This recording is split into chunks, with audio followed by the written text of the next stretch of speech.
Bien, bonjour à tous. Merci d'être présents pour assister à ce webinaire qu'on va consacrer au Model-Based Design, ou MBD. On va en particulier s'intéresser aux outils et aux méthodologies qu'on propose à Sherpa Engineering.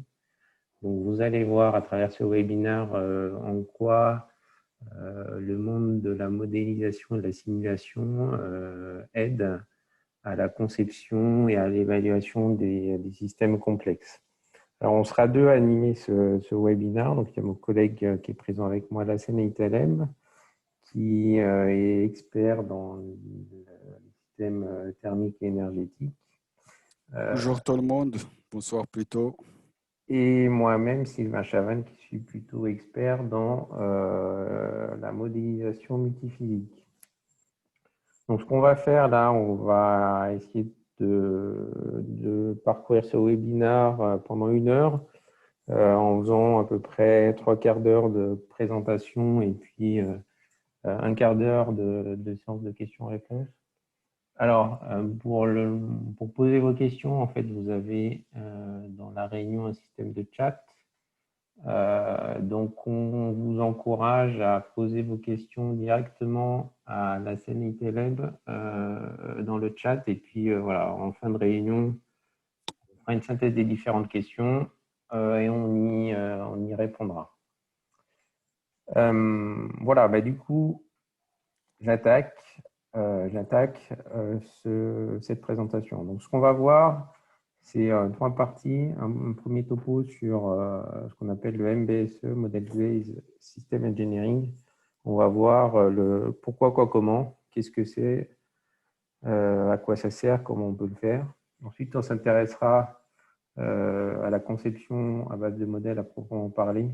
On verra notamment qu'est-ce qu'on propose à Sherpa en termes méthodologiques et en termes d'outils pour adresser ce genre de problématiques. Et puis, pour finir, on illustrera ça par 3 exemples industriels qui vont montrer comment on peut traiter des cas concrets avec la modélisation et les outils qu'on va voir. Alors, on commence par le MBSE. Alors, déjà, pourquoi? Avant de voir qu'est-ce que c'est, on va s'intéresser au pourquoi. Le pourquoi, c'est que globalement, de plus en plus aujourd'hui et ces dernières années, les concepteurs dans l'industrie ont de plus en plus de problèmes à développer leur système parce que il y a une complexité qui est croissante et ceci en raison de différentes natures. Hein. Il y a bien sûr la complexité technologique qu'on connaît tous, mais il y a aussi des contraintes qui vont être des contraintes de normes à respecter, des contraintes de planning, des contraintes de coûts qui font que, au final, ça peut être complexe de développer des systèmes en respectant toutes ces contraintes. Hein. Voilà, si vous prenez un exemple qui est bien connu et qui est assez parlant, hein, dans une voiture aujourd'hui, les constructeurs ils vont chercher à développer, par exemple, des solutions d'aide à la conduite pour tendre vers des véhicules autonomes. Donc là, c'est un fort enjeu technologique avec des gros challenges. Mais en plus de ça, il faut que la voiture elle coûte pas trop cher pour que les gens l'achètent, elle doit respecter des normes de sécurité, etc. etc. Il faut qu'elle sorte en un temps raisonnable. Donc, c'est un bon exemple de plusieurs contraintes à mixer pour arriver à une conception qui soit efficace. Donc, pour traiter tout ça, c'est là que le MBSE va être une solution possible parce que ça va proposer une approche globale et interactive qui va aider à innover en maîtrisant les différents aspects de la conception. Voilà, donc ça va nous aider à évaluer les architectures et puis vérifier les spécifications dès les phases très en amont de la conception, sans attendre les premiers prototypes. Et tout ça, ça va du coup nous donner une représentation multi-points de vue sur les différents aspects d'un système. Donc, j'ai déjà parlé tout à l'heure, il y a bien sûr le côté technique, mais il y a aussi d'autres choses à côté. Et il faudra bien faire le mix entre ces différents aspects. Donc concrètement, les modèles, on va les utiliser pour plusieurs aspects, hein. Ça va nous aider à améliorer les communications, les échanges entre les différents intervenants. Ça va améliorer la qualité, ça va augmenter la productivité et tout ça avec un risque réduit. Alors quoi? Qu'est-ce que c'est? Bon, il y a l'INCOSI qui est l'association internationale officielle de l'ingénierie système qui définit le MBSE comme étant l'application formalisée de la modélisation pour supporter la spécification du système, la conception, l'analyse, la vérification, la validation, dès les phases conceptuelles, donc très en amont, jusqu'à la fin de vie du système, donc en gros tout au long du cycle de vie du système à traiter. Alors, si on voulait un peu résumer en quoi consiste le MBSE, en gros, ça revient à passer d'une conception qui était plutôt historiquement orientée sur du papier, hein, sur des documents, et on va transformer ça en une conception qui va être centrée autour de modèles.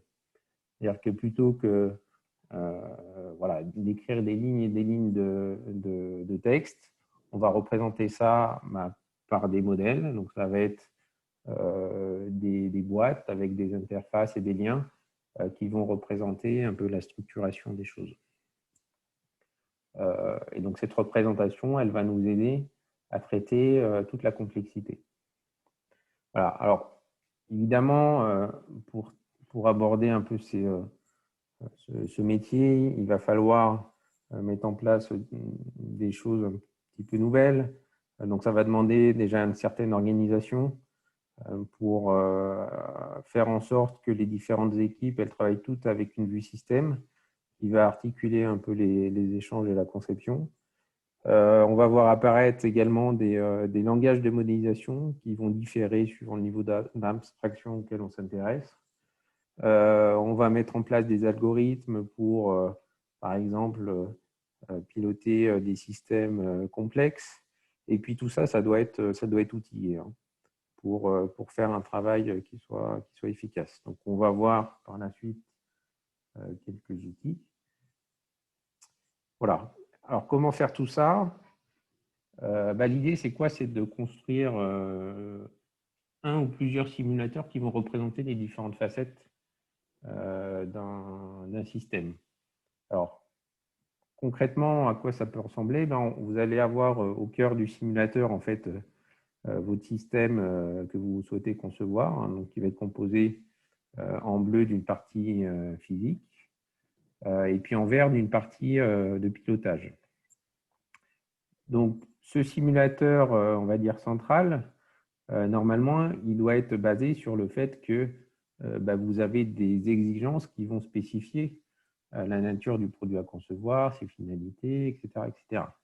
Si vous avez des exigences et que vous avez des tests, ils doivent définir comment vérifier un peu ces spécifications. Et du coup, si vous avez des tests, c'est qu'on définit aussi dans quel contexte on va souhaiter vérifier les choses. Donc, à partir de là, ça va vous indiquer comment évaluer votre simulateur dans un environnement donné, avec des scénarios donnés, et pour au final sortir des verdicts qu'il va falloir confronter aux spécifications initiales. Alors, pour bien faire le job, l'idéal, c'est toujours de s'outiller. Donc, vous allez retrouver des outils de différentes natures, des outils ici pour aider à la modélisation multiphysique, des outils pour aider à la représentation des systèmes de contrôle-commande, des outils pour la modélisation systémique. On va aussi retrouver des chaînes outillées au niveau ce qu'on appelle du pré-processing, c'est-à-dire comment, à partir de données fournisseurs, transformer les données en paramètres qui sont compréhensibles par le simulateur. Et en bout de chaîne, comment traiter les résultats du simulateur pour sortir des verdicts et des analyses qui vont être spécifiques un peu à chaque métier. Voilà, donc vous avez ici en fait une vue, on va dire, relativement exhaustive sur qu'est-ce qu'un simulateur et qui prend en compte toutes les facettes. Après, ce qui est intéressant à noter, c'est que suivant là où vous êtes dans votre conception, en fait, le simulateur, en fait, il va être itératif. On va simplifier certaines parties d'autres fois, en détailler d'autres une autre fois, etc., etc. Mais toujours dans le cadre d'une vue système qui va être constante tout au long de la conception. Voilà, alors, on nous demande souvent, en fait, une question toute bête, c'est, premièrement, est-ce que ça marche? Et qu'est-ce que je vais y gagner? Donc, quel est le retour sur investissement de ce type d'approche? Alors, à Sherpa Engineering, vu que c'est notre cœur de métier, on a toujours un peu de mal à répondre objectivement à cette question. Du coup, on a été chercher dans la littérature et puis on s'est rendu compte qu'il y avait des thèses qui évaluaient justement le retour sur investissement de ce type d'approche. Donc ici, vous avez les résultats d'une d'entre elles qui a donc sondé en fait différents projets dans l'industrie et puis en fonction des résultats des différents projets, ils ont essayé d'évaluer justement le retour sur investissement de ce type d'approche. Donc là, ce qui est intéressant sur les deux graphes ici à gauche, vous avez en haut le ratio entre le coût réel par rapport au coût prévu initialement du projet. Et en bas, c'est le ratio entre le planning réel et le planning initialement prévu du projet. Et tout ça, c'est tracé en fonction, en gros, de l'effort qu'on met dans l'ingénierie système. Avec toutes les activités au sens large, on va en voir une partie tout à l'heure qui sera l'aspect modélisation simulation. Donc, globalement, ce qu'on voit, c'est que si on ne fait rien, donc si on est à 0% de système d'ingénierie système. En moyenne, il y a 50% de dépassement sur le coût sur les projets et 80% de dépassement sur le planning.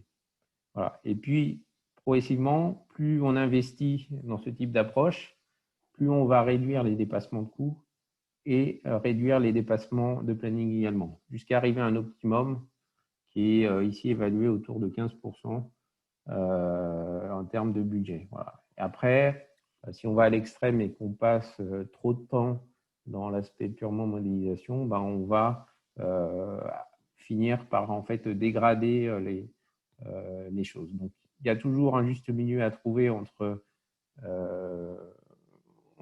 l'investissement qu'on met et les gains qu'on peut en apporter.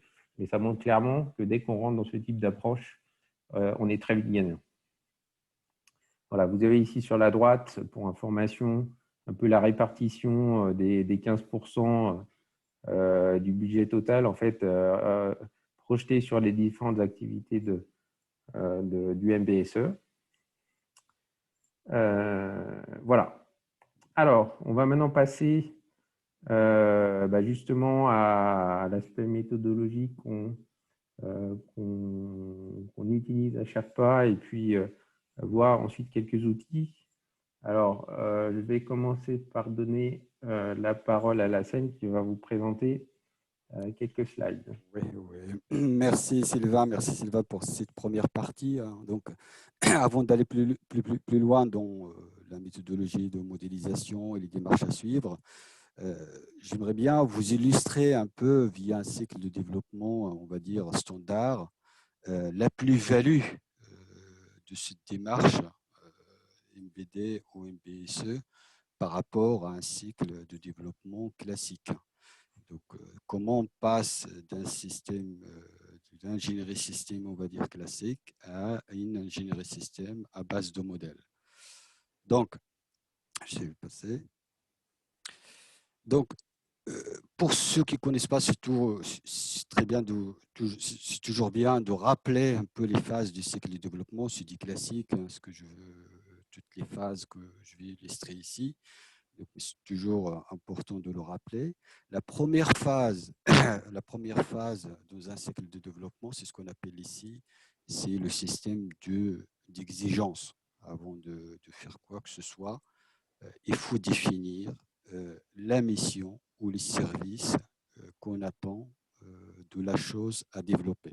Il faut bien définir sa mission, les exigences et les contraintes liées à la réalisation de cette mission, très important, et le use case ou le scénario qui va nous servir pour valider qu'on a bien réalisé la mission en tenant compte de ces exigences et la traçabilité entre tout ça.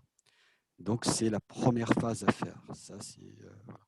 Une fois qu'on a tout ça, en fait, ce dossier-là, qui est ensemble mission, exigence et use case, ça va servir de données d'entrée pour la phase d'après, la deuxième phase, qui est ce que j'appelle ici la conception fonctionnelle.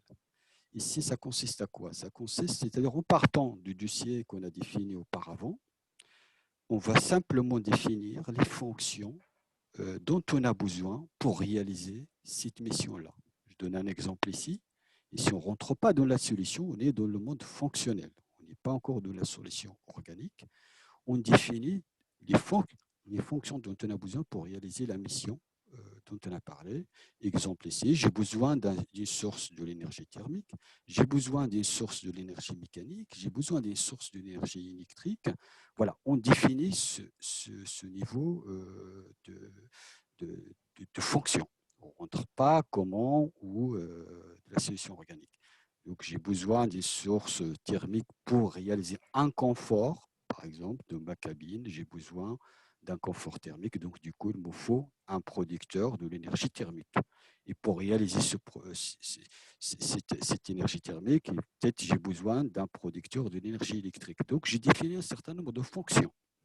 Et du moment qu'on a des fonctions qui interagissent entre elles, donc on aura forcément besoin de manager ces fonctions. Donc déjà à ce niveau-là, il faut définir un niveau de management de ces fonctions-là, parce qu'il faut bien les gérer. Ils communiquent entre elles, donc il faut quelqu'un qui les gère. Donc on commence ici à définir des stratégies pour gérer ces fonctions. Et quand on a défini ces fonctions, donc toutes ces fonctions et les interactions entre elles, c'est ce qu'on appelle l'architecture fonctionnelle. Et on peut en définir plusieurs à ce stade. D'accord? Donc, on va définir plusieurs architectures fonctionnelles et idéalement les évaluer pour en sortir la plus avantageuse par rapport à ce qu'on voulait faire.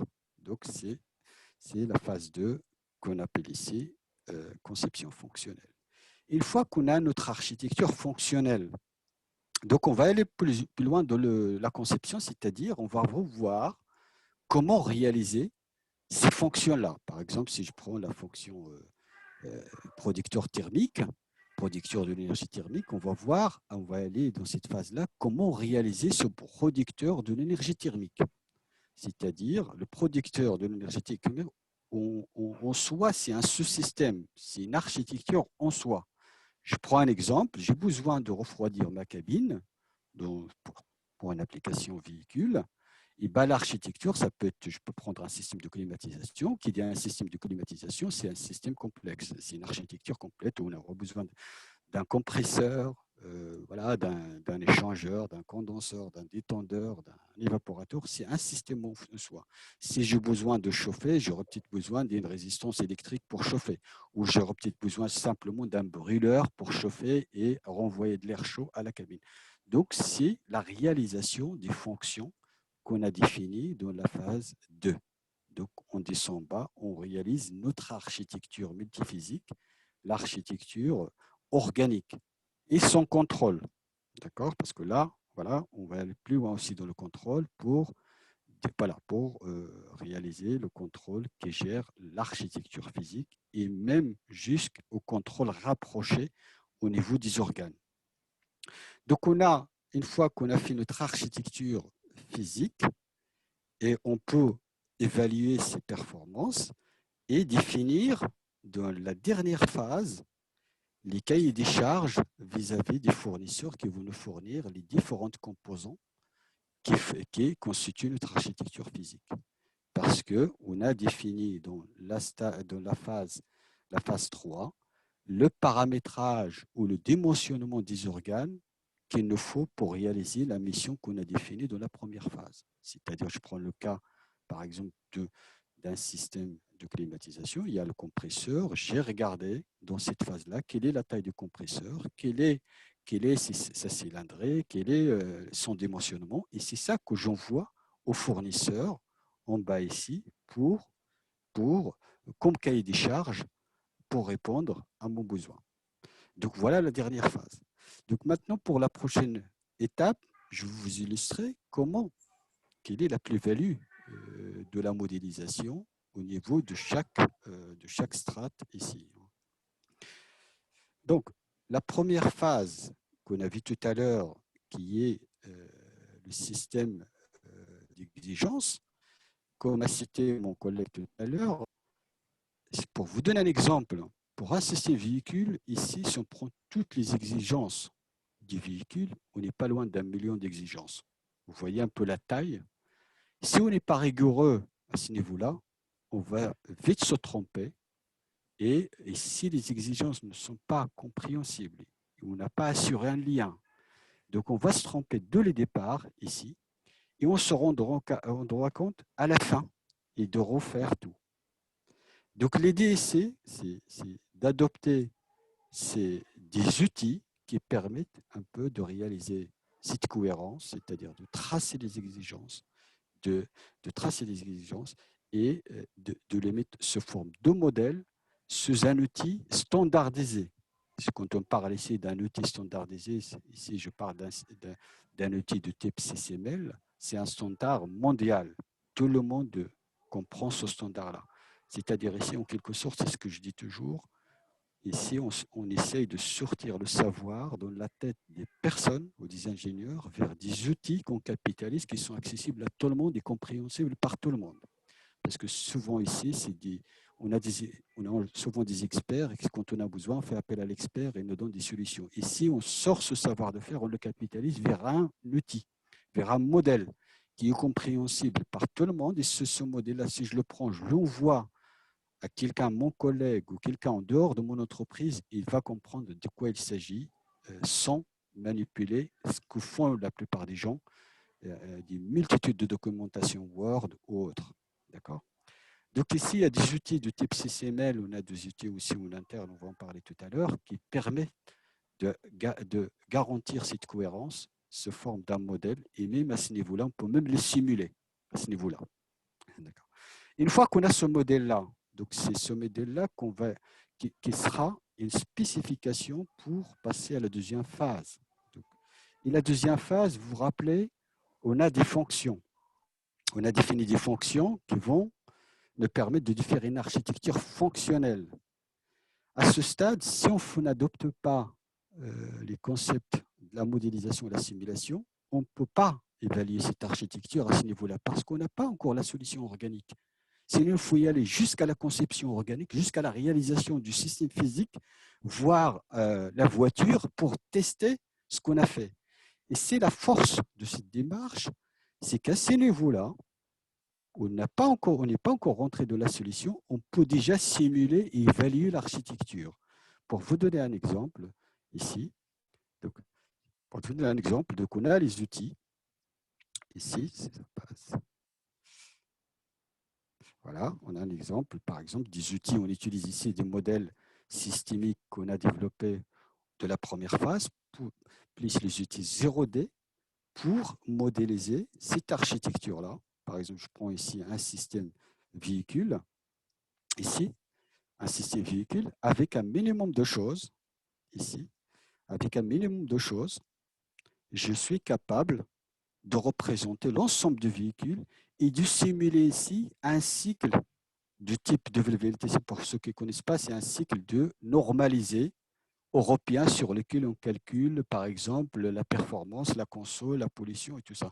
Donc déjà, vous voyez, à ce stade-là, je ne suis même pas dans la solution organique, je suis capable de simuler l'ensemble du véhicule et de regarder la taille de mon producteur de l'énergie électrique.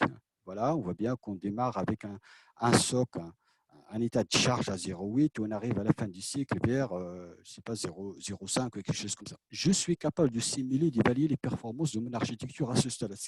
C'est ce qui est très, très fort. C'est ce que j'appelle, ça aide à la prise de décision très tôt dans le cycle de développement. Parce que si je me trompe ici, je peux refaire mon architecture très rapidement et je gagne du temps. Si on ne fait pas ça, ce travail-là, on le fait.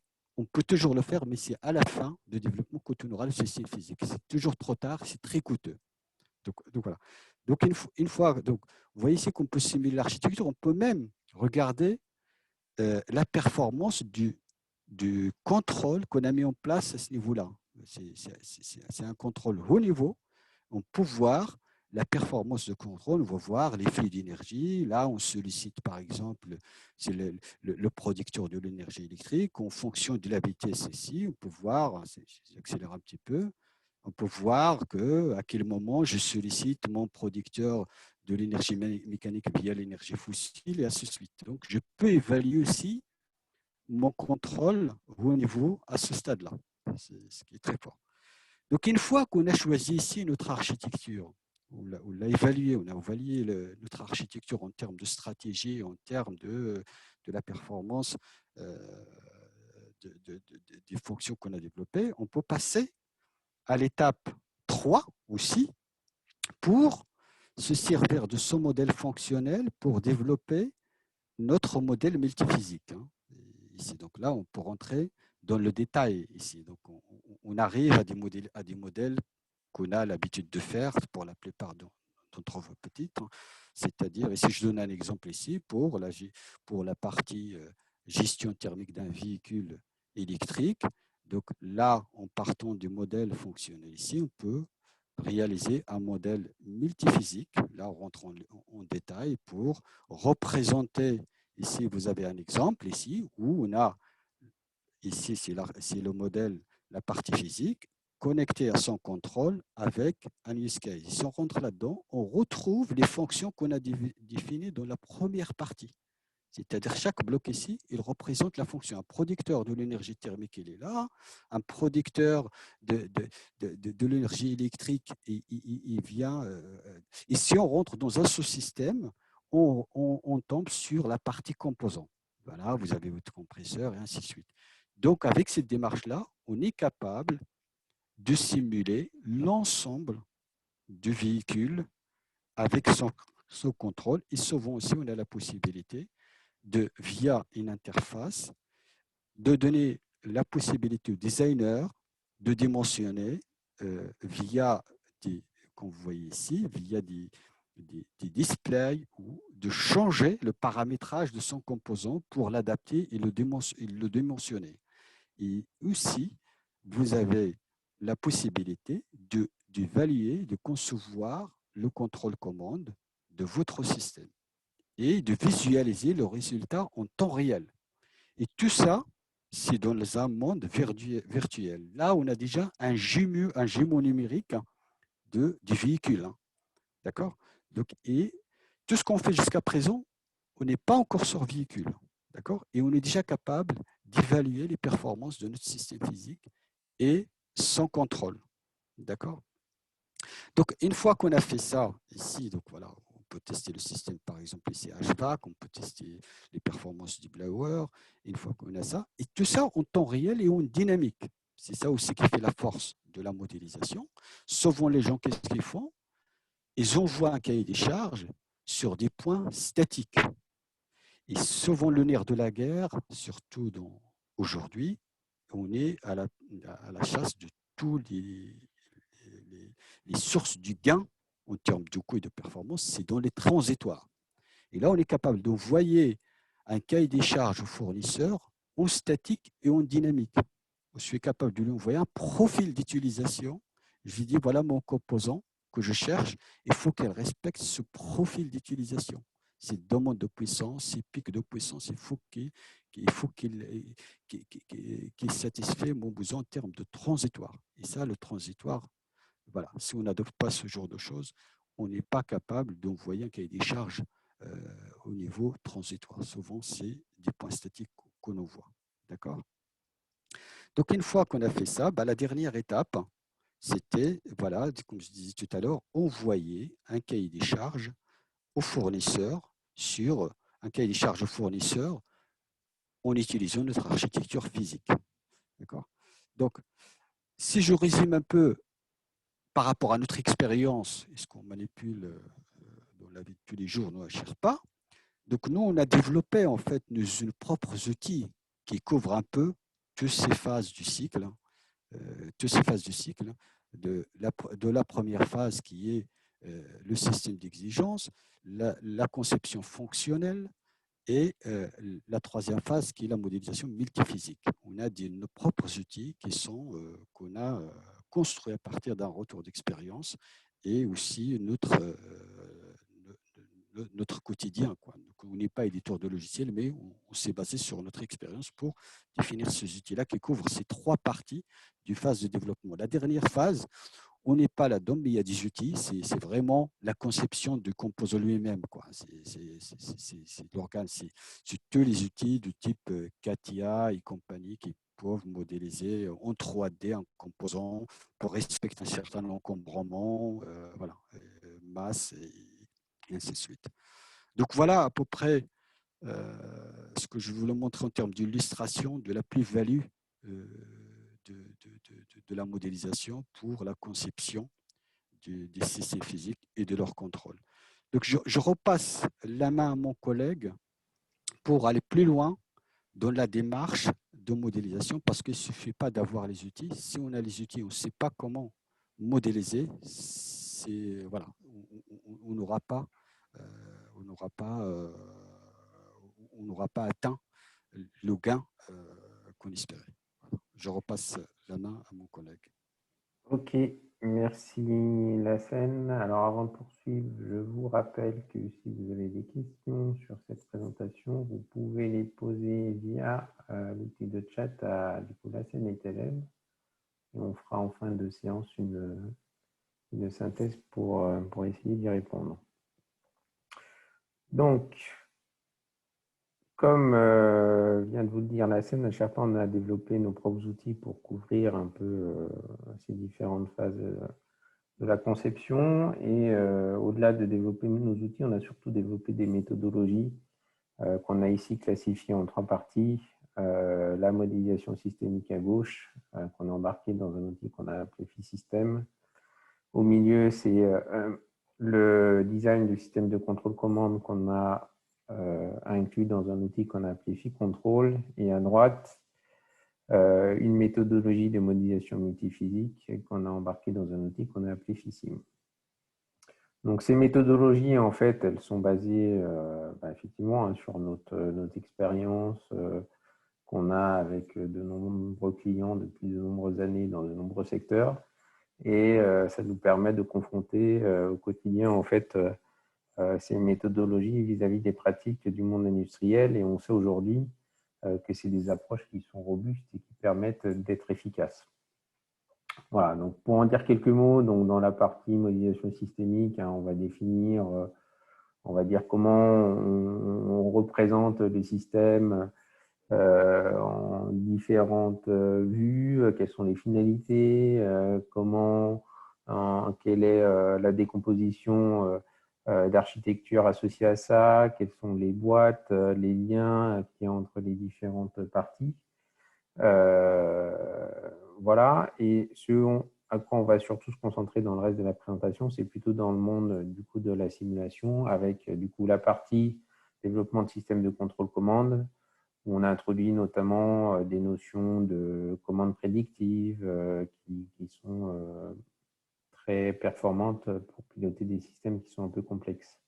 Voilà. Dans le monde de la modélisation multiphysique, nos modèles ils sont basés sur une théorie qui est bien connue, qui s'appelle le bond graph, qui vise à définir entre deux composants des liens de puissance et puis à décomposer tout système en une multitude d'éléments élémentaires qui vont représenter des phénomènes très bas niveau de la physique. Et par assemblage en fait, de ces phénomènes élémentaires, on va construire comme ça, de manière assez facile et assez modulaire, des systèmes qui sont complexes.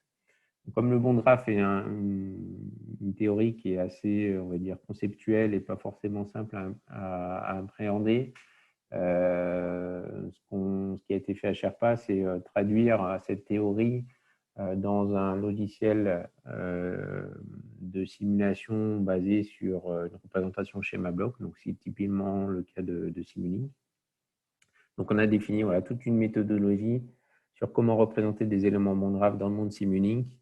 Et pour aller encore plus loin, comment interfacer ces éléments Simulink, on va dire classiques, en composants visuels qui soient prêts à l'emploi et faciles à connecter entre eux. Voilà, ce qui fait qu'au final, ici sur un exemple très simple où vous avez un ensemble de masses, ressorts, amortisseurs qui sont connectés entre eux, on part d'un schéma physique pour arriver tout à droite à un modèle de simulation d'Amphisim qui a globalement la même image que le schéma physique, sauf que derrière, il y a des équations qui sont basées sur une théorie qu'on a éprouvée maintes et maintes fois. Voilà, donc tout ça, ça s'articule un peu dans ce qu'on a appelé FI-Suite. Donc en haut, il y a le monde de la modélisation systémique qui va définir les finalités, les architectures, les exigences du système. Et en fonction de ça, en fait, ça va du coup donner le cadre du simulateur multiphysique qui, lui, va nous permettre d'évaluer les choses dans le monde de la simulation. Donc, on va retrouver dans la boîte bleue, là, pour représenter la partie physique, des bibliothèques de composants, hein, que ce soit classées par domaine ou soit au niveau plutôt applicatif. Et dans la boîte verte, des éléments qui vont permettre de modéliser des systèmes de contrôle-commande, avec des régulateurs, mais aussi des représentations de capteurs, d'actionneurs, etc. Voilà. Et donc, dans le processus de conception, tout ça, c'est bouclé, hein, c'est-à-dire que la modélisation systémique voilà, donne des spécifications, des architectures au moment de la simulation qui, lui, va renvoyer des verdicts. Et puis tout ça, ça doit boucler de manière itérative suivant là où on se place dans le cycle de conception.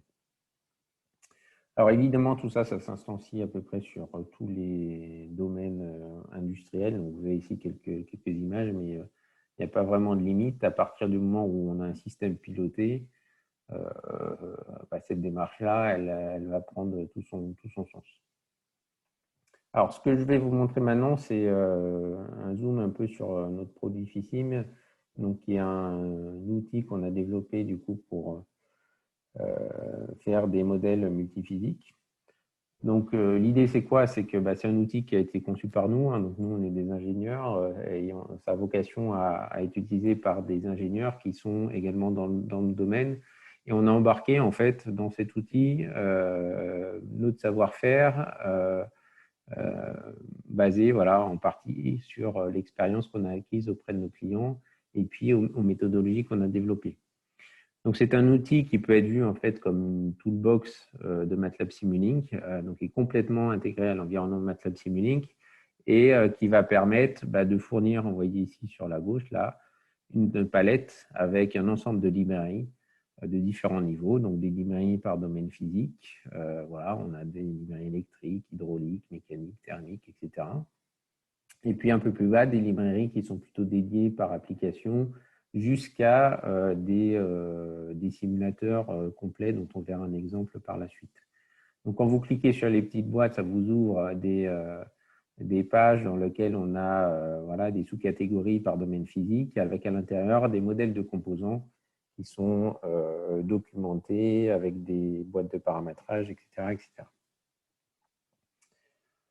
Voilà, donc en résumé, on a à la base une méthodologie de modélisation qui est une extension du bon graphe. Et en fonction de ça, on a construit des librairies de différents niveaux, des librairies par domaine, et puis une couche supérieure pour des librairies applicatives. À côté de FISIM, enfin plutôt en lien avec FISIM, on a FIControl, en fait, qui est en fait la librairie dédiée au développement de systèmes de contrôle-commande. Donc, dedans, par rapport à ce qu'on trouve de manière classique dans Simulink, par exemple, on va retrouver des régulateurs un petit peu plus avancés, notamment pour faire de la commande prédictive, ou ce genre de choses, et puis tout un tas d'outils pour modéliser assez simplement et facilement des systèmes de contrôle-commande, prendre en compte les différents phénomènes, l'effet des capteurs, l'effet des actionneurs, etc., etc. On propose ici un template qui va nous définir en architecture standard sur comment concevoir les systèmes de contrôle. Alors, FISIM, à quoi ça ressemble? Donc, vous avez ici une petite vidéo qui vous illustre comment on construit un modèle physique, en fait. Donc, on prend des blocs en librairie, on les relie entre eux. comme on construirait notre système physique. Donc, associé à chaque composant, on a des boîtes de dialogue qui vont permettre de paramétrer les choses. Et un des points forts de l'outil, c'est que les boîtes de dialogue, elles sont ce qu'on appelle dynamiques, c'est-à-dire qu'on a des mécanismes qui vont permettre de transformer ici un paramètre qui est constant en port d'entrée pour faire en sorte que chaque composant devienne en quelque sorte dynamique et réponde à des stimuli qui sont extérieurs. Ce qui fait qu'au final, on va avoir relativement peu de blocs d'amphicime, mais une multitude d'usages. Alors, on verra une petite illustration tout à l'heure. Voilà. En plus de ça, ce qu'il faut noter, c'est que Sherpa a une grande expérience dans tout le domaine thermofluide.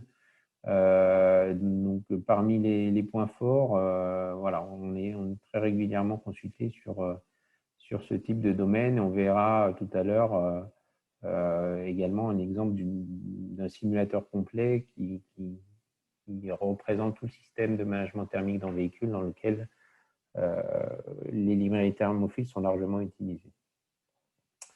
Voilà, donc la vidéo est finie. Vous voyez qu'en 30 secondes, il y a eu un petit modèle qui a été réalisé.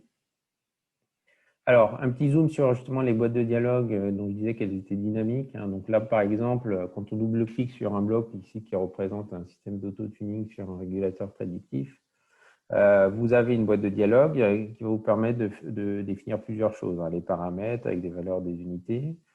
On va retrouver aussi des choix de configuration, ce qu'on appelle le polymorphisme. Dans une seule boîte, vous pouvez le configurer de manière différente. Vous avez différentes pages pour avoir des informations sur la version du bloc et puis aussi surtout sur les résultats que vous pouvez exporter. On retrouve un accès à la doc et puis des petites démos qui illustrent comment utiliser ces blocs.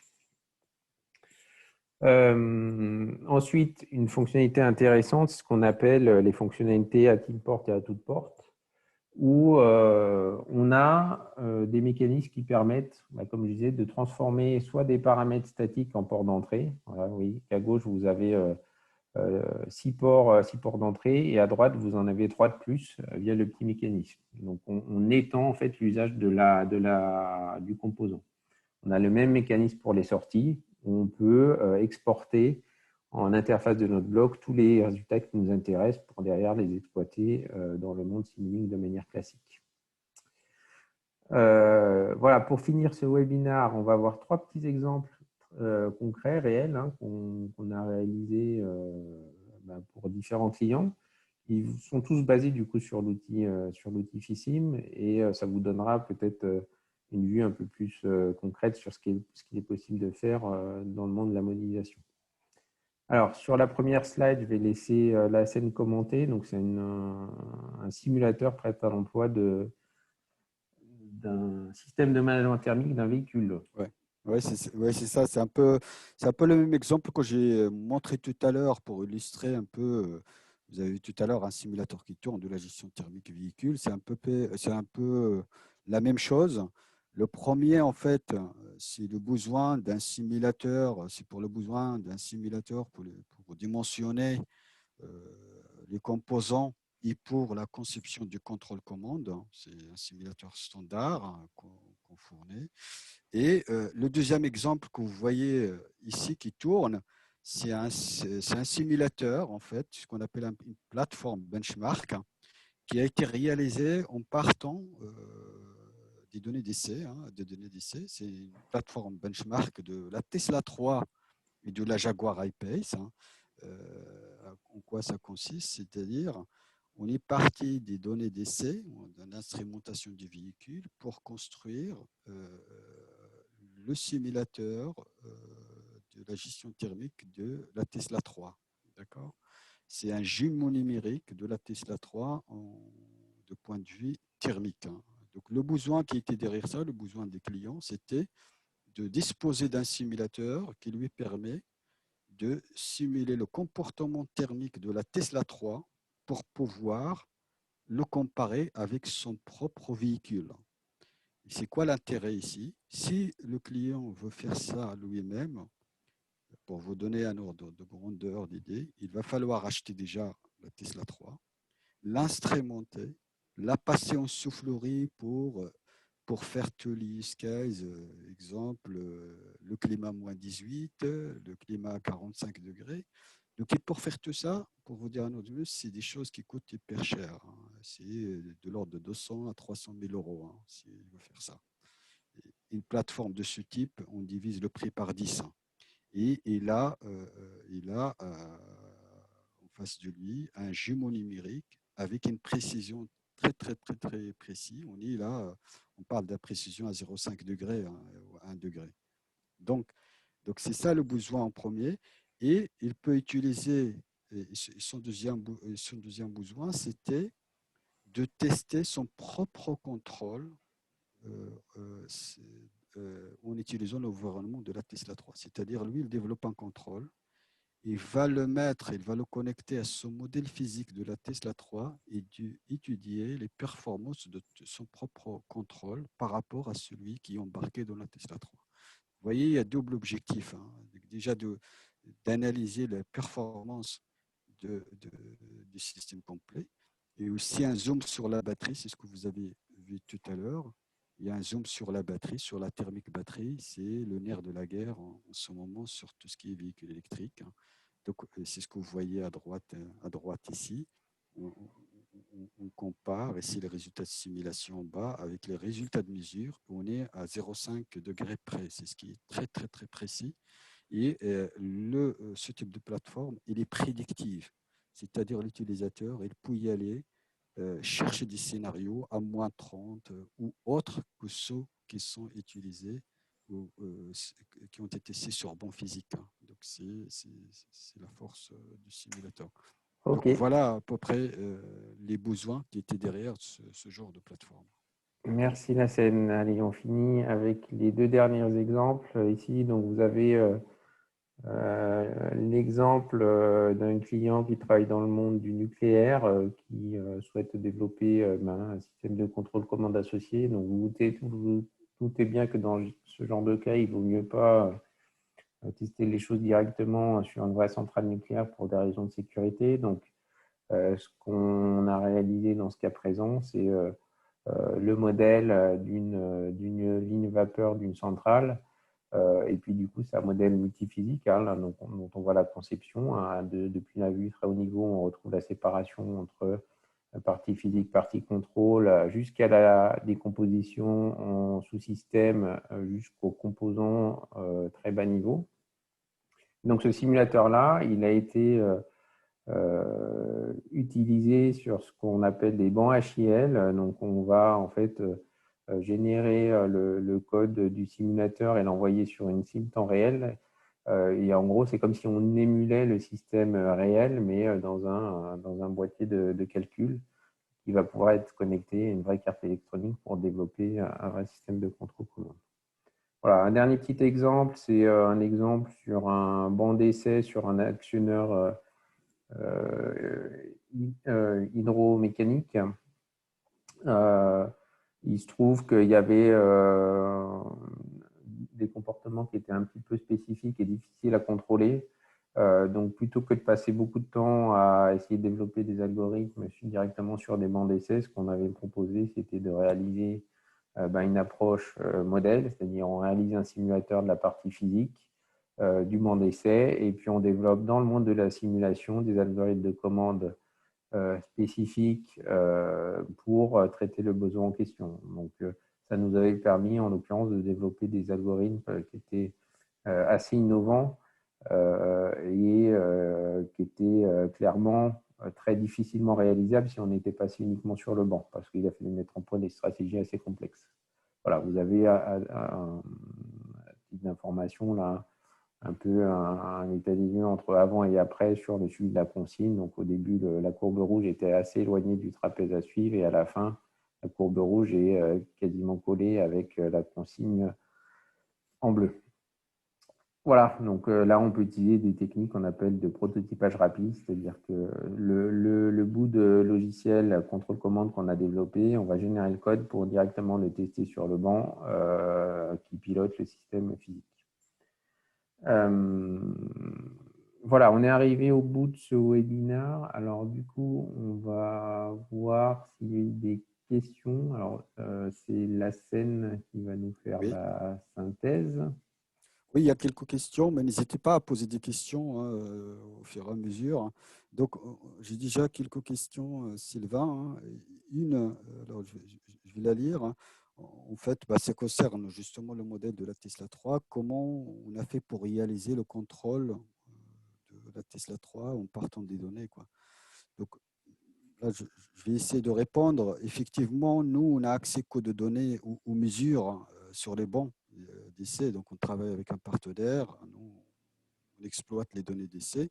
Et nous, par métier, on sait de faire du reverse engineering pour déduire des stratégies de contrôle simples pour représenter le contrôle de la Tesla 3. Et c'est ce qu'on a fait et ce qui a permis d'atteindre un degré de précision dont j'ai parlé tout à l'heure, 0,5 degrés à 1 degré grand max hein, au niveau des températures, si on parle des températures.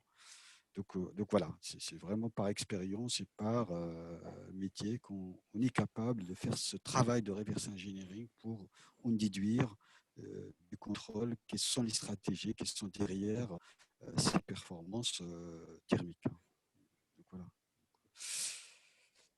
Après, il y a une deuxième question, Sylvain. Alors, pour combien ça coûte tout ça et quel temps il faut pour faire ces modèles, quoi. Donc, je vais peut-être te laisser Sylvain, sinon. Alors, c'est une très bonne question. Ouais. Il y a déjà le coût des outils. Bon, ça dépend des outils sur le marché. Hein. Là, c'est très variable. Hein. On peut commencer à faire des modèles Simulink juste à partir d'une licence MATLAB Simulink qui en soi n'est pas très chère. Et vous avez d'autres outils que je n'ai pas évoqués, mais qui sont capables de proposer aussi la modélisation multiphysique qui eux, vont être plus chers. Par contre, pour moi, la vraie difficulté, c'est que la modélisation, c'est un vrai métier. Et très souvent, le piège que moi, je rencontre avec certains clients, c'est que ils ont tendance à croire qu'à partir du moment où on a un outil avec des bibliothèques de composants, c'est-à-dire qu'on voit directement des icônes avec nos composants, eh bien, ils pensent qu'il y a juste à assembler cliquer sur Play et ça va marcher du premier coup. Alors en fait, ce n'est pas du tout le cas. Pour plusieurs raisons, c'est que il faut avoir de bonnes notions sur comment concevoir des modèles. Donc, je vous ai parlé tout à l'heure du bon graphe. Alors, bien sûr, il faut connaître le bon graphe pour savoir comment coder les équations bas niveau, mais il faut aussi connaître le bon graphe pour savoir comment connecter des composants entre eux pour éviter justement de tomber dans des erreurs de modèles qui ne sont pas robustes, qui sont très lents à simuler, etc., etc. Donc là, il y a un vrai savoir-faire. Après, il y a aussi un savoir-faire dans la façon de paramétrer les modèles, c'est-à-dire que ce qui est souvent pas simple, c'est que à un moment donné, on veut rentrer dans une étape où on veut confronter le modèle à la réalité pour ajuster le paramétrage. Donc là, ça va faire intervenir des compétences métiers sur du dépouillement d'essais, sur comment recaler les coefficients. Voilà. Par contre, ce qu'il faut savoir, c'est que c'est un travail qui est payant hein, en termes de précision. Enfin, la scène vous l'a montré sur l'exemple de la Tesla 3. Hein. Tous les composants ont été identifiés, paramétrés. Et au final, on a au niveau système des précisions qui sont très intéressantes. Et après, surtout, c'est jamais des choses perdues parce que chaque modèle que vous faites, on peut le réutiliser, capitaliser et voilà, c'est jamais perdu. Le ticket d'entrée, il est peut-être un peu, il fait peut-être un peu peur au tout début lorsqu'on rentre dedans, mais c'est un peu, c'est forcément gagnant, quoi. C'est un peu la seule que j'avais montré au tout début sur le retour sur investissement, c'est-à-dire que il faut se lancer et se faire accompagner pour faire bien les choses au début et après progressivement, vous allez très vite en voir les gains, que ce soit financier, planning et puis aussi surtout qualitatif. Hein. Oui, je te rejoins, je complète un peu la réponse, Sylvain. Effectivement, ce qui coûte cher, en fait, c'est la mise en place de cette méthodologie d'une manière générale, et ça, c'est normal. quand on débute, on apprend. Une fois qu'on a appris voilà, la méthodologie des concepts, je peux vous dire que le gain, il est énorme. Il est énorme parce que déjà, première chose, on capitalise, donc on améliore tout ce qui est reuse, on capitalise et quand on va refaire, on prend des bibliothèques, on prend des librairies capitalisées où on va vite. Et surtout, le gain derrière qu'on ne voit pas, c'est surtout au vu de l'entreprise. C'est surtout, comme je disais tout à l'heure, sortir la connaissance et le savoir de la tête des ingénieurs et le mettre à disposition de l'entreprise. Comme vous savez tous, les personnes, ils partent, ils reviennent, voilà. Donc, ils ne sont pas tout le temps dans une structure ou dans une entreprise. Par contre, la capitalisation du savoir via des modèles, ça reste. Et ça permet de créer, justement, qu'on avait tout à l'heure, les liens entre tous les acteurs d'un projet. Et ça, c'est un gain non considérable. Donc, après, pour vous dire un ordre de grandeur, en termes de coût, si on veut faire, par exemple, un modèle, comme j'ai montré tout à l'heure, de la Tesla 3, vous voyez bien que la complexité, pour les gens qui connaissent des systèmes thermiques, c'est ce qu'il y a de plus compliqué à faire. C'est vraiment très compliqué si on veut tout recoder à zéro. Et en adoptant cette démarche, cette bibliothèque, cette capitalisation, on est capable, au bout de quelques semaines, 2 à 3 semaines max, de sortir un simulateur avec la précision dont j'ai parlé tout à l'heure. C'est ce qui est vraiment, vraiment très important en termes de gain de temps et du coût. Donc voilà. Il y a une autre question, Sylvain. Je vais la citer.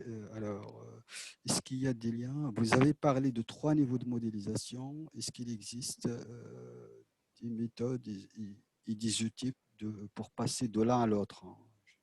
Oui. Alors, nous, le lien, on le fait déjà en adoptant une méthodologie qui est cohérente entre tous les niveaux. C'est-à-dire que quel que soit le niveau qu'on va regarder, qu'on soit dans le monde de la modélisation systémique ou le monde de la simulation, on va avoir exactement les mêmes concepts, ce qui fait que visuellement, en fait, même si on n'est peut-être pas dans les mêmes logiciels, on pourrait montrer globalement à gauche une représentation dans un logiciel de modélisation systémique avec des boîtes et des liens, et à droite, avoir une vue qui va être très proche avec les mêmes boîtes, les mêmes liens, mais des équations derrière. Donc, l'aspect méthodologique qui va aider à assurer cette cohérence. Après, si justement on assure cette cohérence, on a déjà réussi en fait à avoir des outils qui permettaient de générer par exemple un simulateur physique fonctionnel à partir d'un modèle de définition de type SysML qu'on avait développé dans notre outil système. Donc c'est possible de faire des choses, mais ça impose d'avoir au niveau méthodologique une bonne cohérence à tous les niveaux. De plus en plus, pour compléter, il y a des outils sur le marché qui essaient un peu de couvrir un peu tout le cycle de développement, c'est-à-dire un seul outil qui prend en charge les modèles systémiques au niveau là, dont on a parlé, la modélisation fonctionnelle, la modélisation multiphysique, on a un seul système. Mais voilà, ça a à peine commencé. Voilà, mais jusqu'au jour d'aujourd'hui, il y a des outils qui sont spécialisés dans chaque. Par exemple, si on prend MATLAB Simulink pur et dur, il est connu pour sa partie signal, le contrôle. La plupart des gens ils commencent le contrôle, la conception de leur contrôle en utilisant cet outil MATLAB Simulink, sachant que d'autres outils le font, mais MATLAB Simulink il est connu par cette partie librairie signal qui est trop robuste et connue. Donc on peut utiliser plusieurs outils et utiliser la co-simulation, comme on peut aussi effectivement créer des outils pour faire ces passerelles-là, voire aujourd'hui, ça commence à prendre un seul outil qui couvre tout le cycle de développement. Une autre question, y a-t-il des librairies pour simuler ces systèmes en parlant de la Tesla 3 et le modèle qu'on a vu tout à l'heure, le simulateur qu'on a vu tout à l'heure pour les centrales nucléaires? La question était, est-ce qu'il y a des librairies pour simuler ces systèmes ou c'est juste du reverse engineering? Moi, je dirais, la librairie telle qu'il l'a présenté mon collègue, en fait, on a des librairies, des composants de base. On cherche un compresseur, on a une librairie et on prend un compresseur. Et ce compresseur-là, il est générique. On peut l'appliquer au domaine nucléaire comme on peut l'appliquer à un autre domaine avec un paramétrage physique. Donc, on a des librairies, des éléments de base. L'exemple qu'a montré Sylvain, il l'a bien illustré. On prend des éléments de base et on l'assemble pour faire un système complet. Et c'est cette démarche-là qu'on a adoptée pour faire ces simulateurs-là. C'est un ensemble. On part souvent des librairies élémentaires pour faire un sous-système et ensuite remonter au système complet. Et, et ce système complet physique, on le couple à un contrôle qu'on soit et on le couple à un scénario. Et tout cet ensemble-là, c'est ce qu'on appelle, nous, un simulateur. Et c'est comme ça que ça a été conçu. Donc, voilà. Ok, très bien. Bah, écoutez, on est arrivé au bout de ce webinaire. Là, on a passé 1 heure. Donc, on vous remercie pour votre participation et peut-être qu'on vous reverra à l'occasion de nouveaux sujets par la suite. Donc, on vous souhaite en attendant une bonne soirée et un bon week-end. Merci à vous. Et puis j'espère que la présentation et le webinaire vous a apporté une plus-value par rapport à votre quotidien dans le domaine de l'ingénierie des systèmes. Merci bien. Au revoir. Au revoir.